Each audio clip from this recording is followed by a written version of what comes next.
আলহামদুলিল্লাহি রাব্বিল আলামিন। আল্লাহু আকবার। সামি আল্লাহু লিমান হামিদাহ।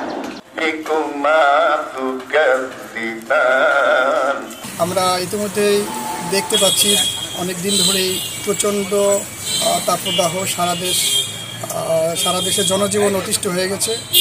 স্কুল কলেজ মাদ্রাসা সহ সকল শিক্ষা প্রতিষ্ঠান ইতিমধ্যে বন্ধ করার সিদ্ধান্ত নিয়েছে।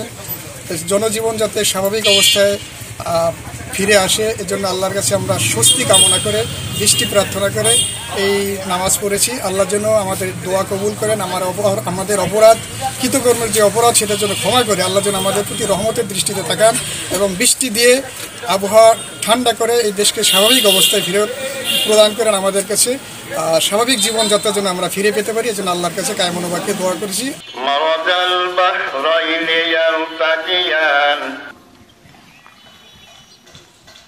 وجعلنا الليل لباسا وجعلنا النهار معاشا। আল্লাহ আপনি যদি বৃষ্টি না দেন আমাকে তো বাঁচার আর কোনো রাস্তা নাই। আল্লাহ বৃষ্টির ব্যবস্থা করে দেন। আল্লাহ সমস্ত কিছু আল্লাহ আপনি মালিক সমস্ত কিছু ব্যবস্থা করে দেন এবং ঘরের মধ্যে বাঁচার কোনো রাস্তা নেই। আপনি যদি না বাঁচান আপনি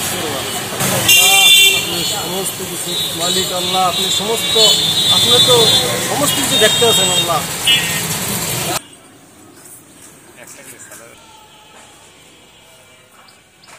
আসসালামু আলাইকুম ওয়া রাহমাতুল্লাহ।